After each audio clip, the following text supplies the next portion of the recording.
A very good afternoon to all of you. This is me, Neev Goswami, welcoming you all in a live and interactive session which is based on teaching learning interventions for inclusive classroom. इस सत्र को आप इस वक्त देख पा रहे हैं पीएमई विद्या चैनल नंबर 7 और हमारे ऑफिशियल यूट्यूब चैनल्स पर जिनका नाम है NCERT ऑफिशियल और NCERT पीएमई विद्या क्लास 7। आज क्लास 7 के स्टूडेंट्स के लिए हम सब्जेक्ट लेकर आए हैं सोशल साइंस, जहां पर बात होगी हिस्ट्री की और हमारा टॉपिक होगा Delhi 12th to 15th century. अब इस पूरे सब्जेक्ट को, इस चैप्टर को एलिब्रेट करने के लिए हमारे पास जो एक्सपर्ट हैं स्टूडियो में वो हैं मिसेस मनीषा उनियाल, जो कि एक टीजीटी स्पेशल एजुकेशन टीचर हैं SKV waste Patel Nagar DOE Delhi में। Ma'am a very warm welcome. Thank you. तो मैम के साथ इस सत्र की शुरुआत करेंगे, उससे पहले हमारी साइन लैंग्वेज इंटरप्रेटर का भी आपसे इंट्रोडक्शन करा देते हैं, जो इस पूरे सेशन के दौरान हमारे साथ जुड़ी रहेंगी, जिनका नाम है सना बानो। सना, आपका भी बहुत बहुत स्वागत है। अब बात कर लेते हैं कुछ इम्पॉर्टेंट इन्फॉर्मेशन की, और वो ये कि अगर आपके मन में कोई भी सवाल है इस सेशन से जुड़ा हुआ तो आप हमसे पूछ सकते हैं। हमारे फ़ोन नंबर 8800440559। इसी के साथ ही अगर आपको हम तक कोई फीडबैक पहुंचाना है, कोई सजेशन देना है, तो वो आप हमारी मेल आईडी पे पहुंचा सकते हैं, विच इज़ dth.class7@ciet.nic.in।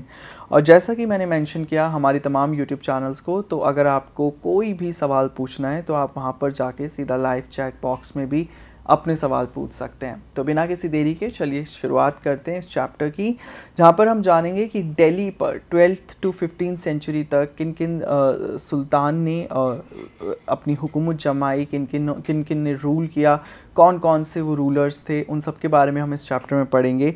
लेकिन जो हमारी एक्सपर्ट हैं मनीषा मैम, उनसे जान लेते हैं कि बेसिकली आज के इस चैप्टर में कौन कौन सी वो बातें हैं, वो की पॉइंट्स हैं जिन पर हम बात करने वाले हैं। बिल्कुल, आज का चैप्टर, जैसे कि चैप्टर का नाम है Delhi 12th to 15th century, और आपने भी काफ़ी चीज़ें बता दी हैं। तो इस चैप्टर में हम पढ़ेंगे how Delhi was transformed under Delhi सल्तनत। हम पढ़ेंगे कौन कौन सी डायनेस्टीज़ आई, उन डायनेस्टीज़ के अंदर कौन कौन से रूलर्स आए, उन रूलर्स ने कैसे राज किया, उनका एडमिनिस्ट्रेशन किस तरीके का था। तो चलिए आगे चैप्टर में पढ़ते हैं। जी मैम, ये तो हम पढ़ेंगे ही, लेकिन जैसा कि चैप्टर का नाम है कि Delhi 12th to 15th century, तो दिल्ली वो सेंटर कैसे बना रूलर्स के लिए? बिल्कुल, देखने के लिए हम पहली स्लाइड ही देखते हैं अपने जी। जो दिल्ली है हमारा, दिल्ली है कैपिटल ऑफ किंगडम बना अंडर तोमर राजपूत में, जिनको चौहान्स ने आगे डिफीट किया। अब सिंपल सी चीज़ है कि दिल्ली, पहले भी दिल्ली में बहुत सारे लोग रहे हैं, कैपिटल नहीं था वो, लेकिन ये कमर्शियल कैपिटल धीरे धीरे फ्लरिश होने लगा।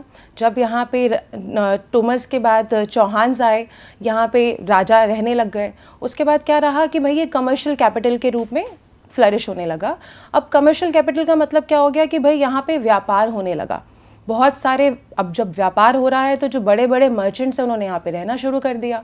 मर्चेंट्स यहाँ रहे तो अब कोई मर्चेंट यानी कि कोई व्यापारी अब जब किसी जगह पे रहेगा तो वहाँ पे कंस्ट्रक्शन भी होगी, वहाँ पे कॉइन्स भी माइन होने लगे, जिनको दिल्लीवाल कहा जाता था उस टाइम पे। आगे हम उनकी पिक्चर्स भी देखेंगे। और जो ये सुल्तान्स थे, जो सुल्तान आए, उन्होंने बहुत सारी डिफरेंट सिटीज़ भी बनाई दिल्ली के अंदर। एक मैप आपको दिख रहा है, इस मैप में मेजर सिटीज़ हैं। जब तोमर्स के बाद चौहान्स आए हमारे, तो उस टाइम पे कौन कौन सी, जब कमर्शियल कैपिटल बना दिल्ली, तो कौन कौन से नई सिटीज़, नए टाउन्स बसाए गए यहाँ पे। चलिए मैप के हेल्प से हम इनको देखते हैं। यहाँ पे आप देख सकते हैं सिरी, जहाँपना, दिल्ली कुन्हा, ये सारी के सारी जो उस टाइम की मेजर सिटीज़ थी, ये यहाँ पे यमुना रिवर के तट पर, जैसे हम पढ़ते हैं कि जो दिल्ली था वो बैंक ऑफ यमुना रिवर बसाया गया था इसको। तो ये हमारा यमुना रिवर है, यमुना रिवर के साथ ये 3 मेजर सिटीज़ दिखा रखी है। तो ये उस टाइम की मेजर सिटीज़ थी जो अब दिल्ली का ही पार्ट है। यस मैम, आपने इस मैप के बारे में बताया, तो जो मैप है वो आपने टेक्टाइल, जो हमारे विजुअली इम्पेयर्ड जो VI बच्चे हैं, जो इंक्लूसिव क्लासरूम का हिस्सा हैं, उनके लिए हम उस रिवर को या फिर मैप के जो अलग अलग पोर्शन हैं उन्हें कैसे टैक्टाइल बना सकते हैं, या कौन सी स्किल्स का या उन टेक्निक्स का इस्तेमाल कर सकते हैं जो कि उनके लिए ईजीली रहे इस चीज़ को समझना? बिल्कुल, यहाँ पे मैंने जो ये मेजर सिटीज़ हैं, मैंने इनको टेक्टाइल बनाने के लिए स्पार्कल ग्लू का यूज़ किया है। आप यहाँ पे थ्रेड भी लगा सकते हैं सो दैट जो हमारा विजुअली इम्पेयर्ड बच्चा है वो फील कर पाए कि ये हमारा बैंक ऑफ रिवर है। ये रिवर को भी मैंने टेक्टाइल बनाया है, यहाँ पे मैंने फेविकोल लगाई है जिसकी वजह से ये उभर गया है, टेक्टाइल बन गया है। तो बच्चा इसको टच करके फील कर सकता है कि this was the bank of river, these were the cities जो यहाँ पे बसाई गई। इसके साथ ही जो हमारे विजुअली इम्पेयर्ड बच्चे हैं, since they know how to read out braille, तो यहाँ पे ब्रेल में भी ब्रेल एम्बोज्ड है ताकि वो इसको पढ़ सकें और वो भी क्लास का चैप्टर का पार्ट बन सके। ओके, अब आगे पढ़ते हैं अपने बिल्कुल चैप्टर पे। जी, अब हम पढ़ेंगे, अब तोमर्स के बाद चौहान्स आए। चौहान्स के आने के बाद हमारी 12th सेंचुरी स्टार्ट हो गई और उसके बाद हम मेजर डायनेस्टीज़, जो डायनेस्टीज़ हमने इस चैप्टर में पढ़नी है उसके बारे में पढ़ेंगे कि 12th सेंचुरी में सबसे पहले अर्ली टर्किश रूलर्स आए जिनको हम स्लेव डायनेस्टी का भी पार्ट कहते हैं। उसके बाद खलजी डायनेस्टी आई, खलजी डायनेस्टी के बाद तुगलक डायनेस्टी आई, फिर सैयद डायनेस्टी आई और फिर उसके बाद लोडी डायनेस्टी आई। 12 to 15 सेंचुरी हम पढ़ रहे हैं। तो ये 5 जो हमारी डायनेस्टीज़ हैं ये मेजर डायनेस्टीज़ थी दिल्ली सल्तनत की। जी मैम, जैसे कि हमने ये 5 डायनेस्टीज़ के बारे में पढ़ा दिल्ली सल्तनत की, तो क्या जो ये हम सर्कल देख रहे हैं, ये जो एक पिक्टोरिकल ग्राफिक रिप्रेजेंटेशन है, क्या ये एक सीक्वेंस में है या फिर इसे सीक्वेंस में याद करने का हमारे पास कोई ट्रिक है, या कुछ और हम किसी और तरीके से भी हमारे जो विजुअली इम्पेयर्ड बच्चे हैं या फिर जो हमारे स्पेशल बच्चे हैं वो इसे याद कर सकते हैं? बिल्कुल, ये सीरीज़ में ही है क्योंकि जैसा कि आप देख सकते हैं स्लाइड में भी अर्ली टर्किश रूलर्स लिखा हुआ है कि 1206 से 1290 के बीच में आए थे। 1290 के बाद खलजी डायनेस्टी आई। खलजी डायनेस्टी हमारी 1220 से लेके 1320 तक रही। तो ये एक सीरीज ऑफ ऑर्डर ही है कि इनके बाद ये आए, इनके बाद ये आए, इनके बाद ये आए। ये एक TLM आप देख सकते हैं। अगेन मैंने इसे ब्रेल में एम्बोज किया है ताकि जो हमारे विजुअली इम्पेयर्ड बच्चे हैं इसको पढ़ पाएँ। अब इसको याद करने का एक बहुत अच्छा तरीका है, एक ट्रिक है, सुना खतरनाक थे सारे लोग। S स्लेव डायनेस्टी जो कि सबसे पहली डायनेस्टी थी जिसको अर्ली टर्किश रूलर भी कहा गया है। K खलजी डायनेस्टी जो कि हमारी सेकेंड डायनेस्टी थी। T तुगलक डायनेस्टी जो कि हमारी थर्ड डायनेस्टी थी। S सैयद डायनेस्टी जो कि हमारी फोर्थ डायनेस्टी थी। और L लोडी डायनेस्टी जो कि हमारी आखिरी डायनेस्टी थी दिल्ली सल्तनत की। तो एक तरह से ये ट्रिक है जो हम इनिशियल्स को लेकर हम लोग एक सेंटेंस बनाते हैं ताकि आपको वो डायनेस्टीज़ के जो नाम हैं वो याद रहें। तो ऐसी और भी कई सारी ट्रिक हैं जो टीचर और बच्चे, बहुत सारी ट्रिक्स हो सकती हैं। जैसे हम कहते हैं ना कि बच्चों को कहानी सुना दो तो उनको कहानियाँ याद रहती हैं। अगर मैं अब उनको नाम बोलूँ तो शायद वो उनको नाम याद नहीं रहे, लेकिन अगर मैंने उनको एक सीधा सा सेंटेंस बता दिया कि भाई सुना खतरनाक थे सारे लोग, तो उनको शायद ये याद रहेगा। शायद क्या, वैसे भी याद रहेगा। हम अगर बोले कि जो ये सल्तनत, जो सुल्तान थे दिल्ली सल्तनत के अंदर, वो सारे के सारे बड़े खतरनाक थे, तो उनको ये सेंटेंस याद रहेगा और इसकी हेल्प से वो क्या करेंगे, उनको सीरीज़ याद हो जाएगी। तो ये अच्छी अच्छी ट्रिक्स हैं जो हम अपने बच्चों को पढ़ाते टाइम क्लासरूम में भी यूज़ कर सकते हैं, हमारे स्पेशल बच्चों के लिए भी और हमारे जनरल बच्चों के लिए भी। जी, जब हम बात करते हैं इंक्लूसिव क्लासरूम की, तो हमारे दोनों तरीके के जो बच्चे हैं उनके लिए ये ट्रिक कारगर साबित होगी। टीचर्स इसे ट्राई कर सकते हैं। लेकिन इसी के साथ में हमें क्वेश्चन उठता है कि जो हमारे सुल्तान हैं उनकी हिस्ट्री के बारे में हमें कैसे पता चलेगा कि किस किस ने दिल्ली पर कब कब रूल किया? चलिए आगे देखते हैं। अब जो ये मैंने आपको डायनेस्टीज़ बताई ना, इन डायनेस्टीज़ में अलग अलग रूलर्स ने रूल किया। एक डायनेस्टी के अंदर एक रूलर भी था, कईयों में 2 रूलर थे, कईयों में 3 रूलर थे। जैसे हमने स्लेव डायनेस्टी की बात करी, अर्ली टर्किश रूलर्स जो थे वहाँ पे कुतुबुद्दीन ऐबक जी ने भी राज किया पहले, फिर रज़िया बेगम भी यहीं पे थी। इसी तरीके से जब खलजी डायनेस्टी आई तो वहाँ पे जलालुद्दीन खलजी थे। अब इनके बारे में हमें पता कैसे चलता है? अब जैसे हम हिस्ट्री पढ़ते हैं तो हिस्ट्री के बारे में कैसे पता चलता है? हिस्ट्री के बारे में पता करने के लिए ना हमारे पास बहुत सारे सोर्सेज होते हैं।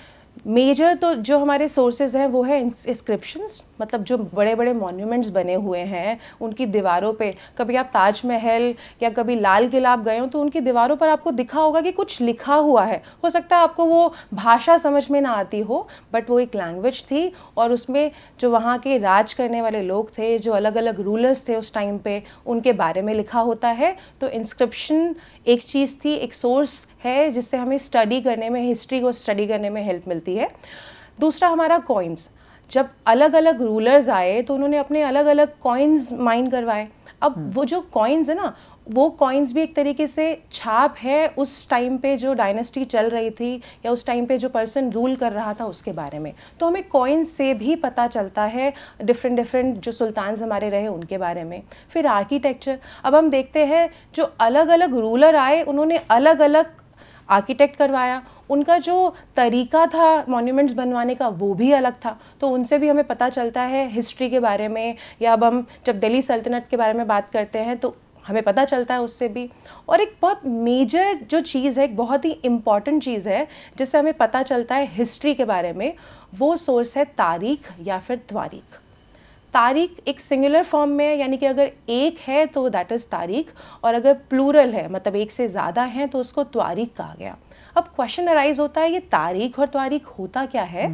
दे are somehow similar as manuscripts. आपने मैन्यूस्क्रिप्ट सुनी होंगी कि मैन्यूस्क्रिप्ट्स क्या रहती हैं, जो हिस्टोरियंस हैं वो किताबें लिखते थे, मैन्यूस्क्रिप्ट्स लिखते थे, जिसमें जो वहाँ के राजा महाराजा थे या जो उस टाइम पे रूल कर रहे हैं उनके बारे में लिखा जाता था।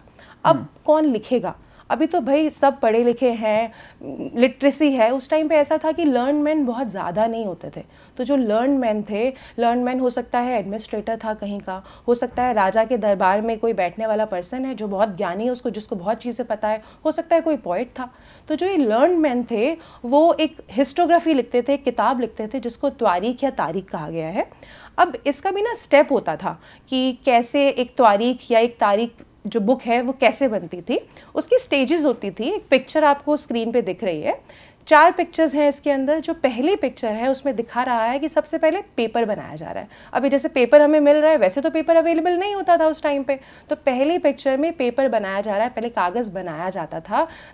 दूसरा क्या होता था कि उसके ऊपर टेक्स्ट लिखा जाता था, जो हमारे हिस्टोरियन थे, जो हमारे लर्न मैन थे, उसके ऊपर लिखते थे। उसके बाद गोल्ड को मेल्ट किया जाता था टेक्स्ट को हाईलाइट करने के लिए। हो सकता है कोई इंपॉर्टेंट वर्ड जिसको वो हाईलाइट करना चाहते हो सकता है कोई सेंटेंस जो बहुत इंपॉर्टेंट है, जिसका हिस्ट्री में बहुत ज़्यादा रोल हो सकता है या फ्यूचर में होगा, उसको गोल्ड को मेल्ट करके उसको हाईलाइट किया जाता था। और उसके बाद क्योंकि ये किताब है तो उसकी बाइंडिंग कराई जाती थी। तो ये स्टेप्स हैं तारीख या त्वारीख बनाने के। अब हम पढ़ते हैं तारीख या त्वारीख जो बनाने वाले पर्सन थे वो कैसे थे, वो कहाँ के लोग थे। अब जैसे कि हमने बताया कि भाई लर्न मैन थे, तो उनको सिटीज़ में जहाँ राजा रहता है या जहाँ पे जो रूलर है वो रहता है, उन्हें वहीं रहना पसंद होगा। तो mostly they used to live in the cities only, और बहुत रेयरली होता था कि वो गाँव में या रूरल एरियाज़ में रहते थे। लर्न मैन थे, पढ़े लिखे व्यक्ति थे। और ये क्या करते थे, अब मानो कि मैं राजा के दरबार में रह रही हूँ और राजा के दरबार में मुझे रहना है, अगर मान लो कि मैं वहीं बैठ रही हूँ या मैं पोइट हूँ, पोइट का काम क्या रहता था, राजा को खुश करना। तो ये क्या करते थे, वो जो हिस्ट्रीज थी वो सुल्तान के बारे में बहुत अच्छी अच्छी चीज़ें लिखते थे, क्योंकि उनको सुल्तान को खुश करना होता था ना, और उनको लगता था कि अगर सुल्तान को खुश करेंगे तो सुल्तान हमें रिवॉर्ड देगा, बहुत पैसे मिलेंगे या पता नहीं क्या क्या मुद्राएं हमें दे देगा। और ये क्या करते हैं, जैसे हम बोलते हैं जो किताबें हैं वो एक संस्कृति की छाप छोड़ जाते हैं या हमें चीज़ें बताते हैं। तो ये रूलर्स जो थे ना वो एडवाइस करते थे जो राजा हैं या जो हमारे सुल्तान्स थे उनको, कि एक आइडल सोशल ऑर्डर दिखाते हैं, क्योंकि ये जो हिस्टोग्राफ जो ये मैन्यूस्क्रिप्ट्स हैं, जो किताबें हैं, ये आगे भी रहेंगी, तो उसमें वो अच्छी अच्छी चीज़ें दिखाते थे।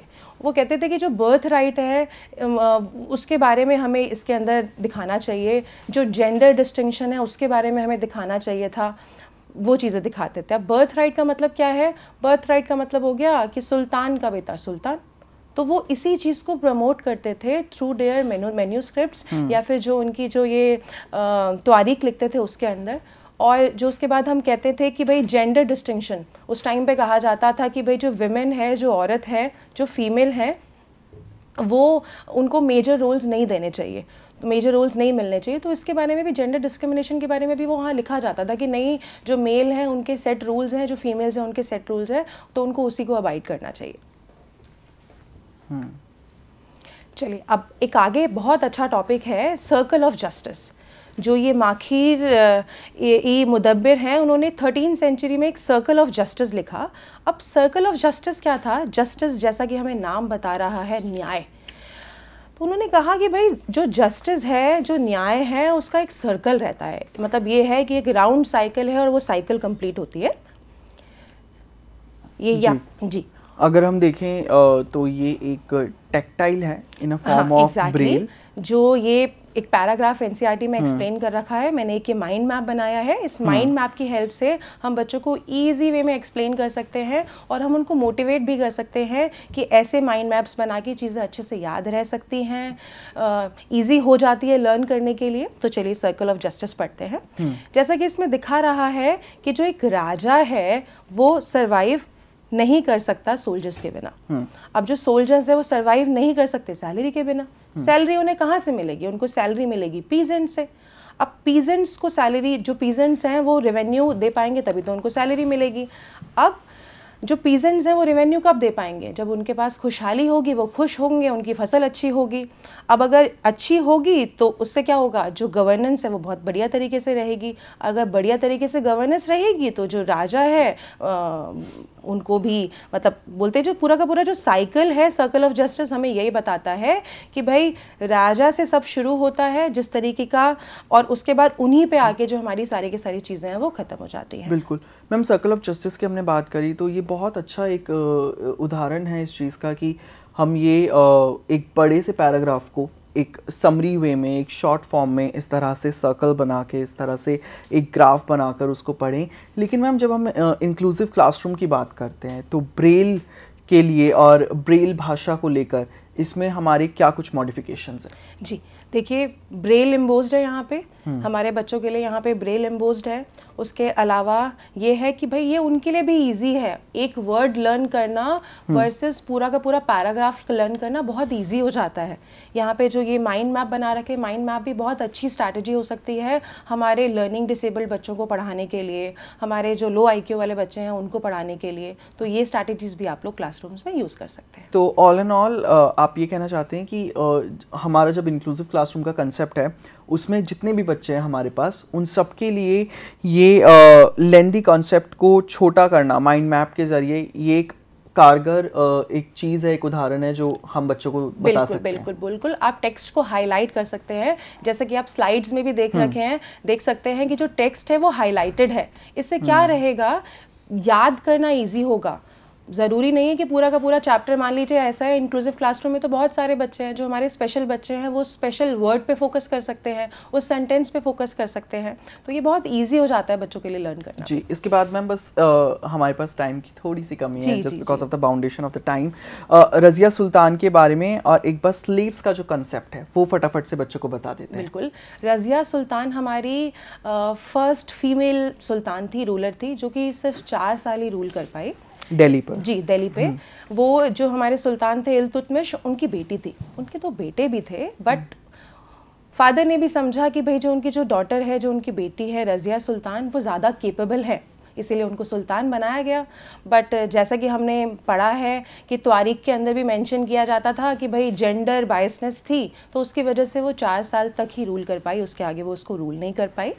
और एक और कंसेप्ट था इस चैप्टर में, role of slaves in administration, बहुत इंपॉर्टेंट था।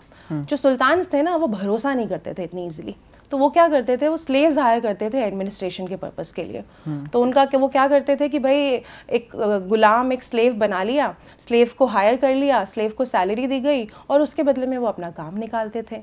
अब फ़ायदा क्या होता था कि उनको पहले तो ट्रेनिंग मिलती थी, बहुत अच्छी तरीके की उन लोगों को ट्रेनिंग दी जाती थी। उसके बाद क्योंकि वो रिस्पॉन्सिबल थे, उनको हायर किया गया था सुल्तान के द्वारा, तो वो अपने मास्टर्स पे डिपेंडेंट थे, इसलिए बहुत रिलाई भी करते थे उसके ऊपर, और वो धोखा भी नहीं कर सकते उनके साथ। तो जी, बिल्कुल। अब इसके बाद हम बात कर लेते हैं कि इक्ता सिस्टम, इक्ता सिस्टम भी मैम जल्दी से बता दीजिए। जी जी जी। अब इक्ता सिस्टम क्या था, जो हमने पढ़ा कि भाई स्लेव्स जो तुगलक थे उन्होंने वो स्लेव्स को हायर करते थे, तो ऐसे ही मिलिट्री पर्पस के लिए जो स्लेव्स थे गवर्नर्स भी बनाया गया स्लेव्स को। अब गवर्नर्स को क्या किया जाता था, छोटा छोटा लैंड दिया जाता था जिसको मुक्ति या मुक्तिदार कहते थे, लैंड होल्डर को मुक्तिदार कहते थे, और जो छोटा सा लैंड था उसको मुक्ति कहते, उसको इक्ता कहते थे। अब इक्ता क्या रहता था, क्योंकि सुल्तान के लिए बहुत बड़ा लैंड रूल करना, बहुत बड़े लैंड पे कंट्रोल करना थोड़ा सा डिफिकल्ट था, इजी नहीं था वो, इसीलिए छोटे छोटे लैंड्स उनको बांट दिए जाते थे। अब जो इक्तादार होते थे वो मिलिट्री कैंपेन भी चलाते थे वहाँ पे, लॉ एंड ऑर्डर भी मेंटेन करते थे, और रेवेन्यू भी कलेक्ट करते थे, और उसी से सोल्जर्स को सैलरी भी मिलती थी। तो ये एक एडमिनिस्ट्रेशन का वे था कि क्या वे सुल्तान यूज़ करते थे एडमिनिस्ट्रेट करने के लिए, चलाने के लिए, अपनी सल्तनत को रन करने के लिए। बिल्कुल, तो इसे इक्ता सिस्टम कहते थे। और अब बात कर लेते हैं कीवर्ड्स की, और फिर उसके बाद बात करेंगे होमवर्क की। तो सबसे पहले नज़र डालते हैं कीवर्ड्स पर। तो इस पूरे चैप्टर के दौरान जो कीवर्ड्स हमने बार बार यूज़ करे हैं उनमें से पहला कीवर्ड है द्वारिक, दूसरा कीवर्ड है बंदगन, और तीसरा कीवर्ड है इक्ता। अब मैम आपको होमवर्क और मॉडिफाइड होमवर्क बताएंगी मैम। जी चलिए, पहला क्वेश्चन देखते हैं। Which ruler established his or her capital in Delhi? किस रूलर ने अपनी कैपिटल एस्टेब्लिश करी थी यहाँ पे? What were the steps taken to ensure that मुक्तीज परफॉर्म देयर ड्यूटीज? क्या स्टेप्स लिए गए जिससे ये इंश्योर किया गया कि जो मुक्ति है वो अपनी ड्यूटीज परफॉर्म करे? मॉडिफाइड होमवर्क देख लेते हैं। Which of the following ruler established his or her capital in Delhi? A Tomar Rajputs, B Khiljis, C Tughlaq. Second question is, which of the following is a step taken to ensure that Muktis perform their duties? They were illiterate, they were carefully trained. Homework modified homework की बात कर ली। अब बात कर लेते हैं homework submission format की, और वो आप देख पा रहे हैं अपनी स्क्रीन पर। Name of the student, then आपको मेंशन करनी है अपनी क्लास, फिर आपको बात करनी है अपने स्कूल नेम और एड्रेस की, फिर उसके बाद एक्सपर्ट/टीचर नेम, फिर उसके बाद आप बताएंगे डेट ऑफ द सेशन जो कि है आज, और लास्ट ऑप्शन है फोटोग्राफ जो कि कम्प्लीटली ऑप्शनल है। अब आपको सबमिट क्या कहाँ करना है इस होमवर्क को, आप ईमेल आईडी भी नोट डाउन कर लीजिए जो फ्लैश हो रही है आपकी स्क्रीन पर, विच इज़ dth.class7@ciet.nic.in। इसी के साथ इस सेशन से अब विदा लेने का हो चुका है वक्त। अपनी एक्सपर्ट जो कि मनीषा मैम है उनका बहुत बहुत धन्यवाद करते हैं इस पूरे सत्र में हमारे साथ जुड़ने के लिए, इतनी आसानी से इस चैप्टर को हमारे स्टूडेंट्स तक पहुंचाने के लिए, और तमाम यहाँ पर वो चीज़ें बताने के लिए कि किस तरह से इंक्लूसिव क्लासरूम को और भी ज़्यादा इंटरेस्टिंग बनाया जा सकता है। और इसी के साथ अपनी साइन लैंग्वेज इंटरप्रेटर यानी कि सना बानो का भी हम बहुत बहुत शुक्रिया करते हैं इस पूरे सेशन में हमारे साथ जुड़े रहने के लिए। लेकिन जाने से पहले एक इम्पॉर्टेंट अनाउंसमेंट है उन लोगों के लिए जिन्हें गीत, कविता सुनने, गाने और लिखने का शौक़ है। उस कंपटीशन की सारी जानकारी इस वक्त दर्शाई जा रही हैं आपकी स्क्रीन पर। तो अगर हम बात करें इस कंपटीशन की, तो जैसा कि मैंने कहा कि अगर आपको गीत, कविता पढ़ने, लिखने और गाने में रुचि है तो शिक्षा मंत्रालय भारत सरकार की पहल का हिस्सा बने और भारतीय भाषा तथा अंग्रेज़ी में लोकगीत, कविता भेजें। आप अपनी रचनाएं इस लिंक पर भेज सकते हैं। अभी आपको मैं लिंक बताता हूं जहां प्रतियोगिता के नियम भी उपलब्ध हैं। हमारा जो लिंक है वो है innovativindia.mygov.in/बालपन की कविता/ तो आप फटाफट से रजिस्टर करिए। बालपन की कविता में बेहद रोचक ये कंपटीशन है। लेकिन आज पूरे दिन एनसीईआरटी ऑफिशियल पर हम आपके लिए क्या कुछ लाने वाले हैं, चलिए नज़र डाल लेते हैं स्केड्यूल के ज़रिए। अब आपसे मुलाकात होगी ठीक दोपहर 2 बजे, जहां पर हम बात करेंगे क्लास 7th की साइंस के बारे में। टॉपिक होगा न्यूट्रिशन प्लांट्स पार्ट 2। 2:30 बजे क्लास 7th की मैथमेटिक्स आपके लिए लेकर आएंगे, जहाँ पर बात होगी fractions and decimals part 1, multiplication of fractions. 3 बजे क्लास 8th की हिंदी पर हम बात करेंगे, जहाँ पर हमारा टॉपिक होगा लाख की चूड़ियाँ। 3:30 बजे क्लास 8th की सोशल साइंस लेकर आएंगे, जहाँ पर हमारा टॉपिक होगा भूमि और मृदा संसाधन। 4 to 5 ये होगा हमारा ऑनलाइन ट्रेनिंग प्रोग्राम 1 घंटे का, जहाँ पर हम बात करेंगे educative interactive learning for kids. 5 बजे करेंगे अपने इस दिन का समापन सहयोग सेशन के साथ, जहाँ पर हम बात करेंगे your mind your LA, how to support yourself in tough times. फिलहाल के लिए इस सत्र में इतना ही। बहुत बहुत धन्यवाद इस पूरे सत्र में आपका हमारे साथ जुड़ने के लिए। आप अपना ध्यान रखिए, लगातार एनसीईआरटी ऑफिशियल पर जुड़े रहिएगा। नमस्कार।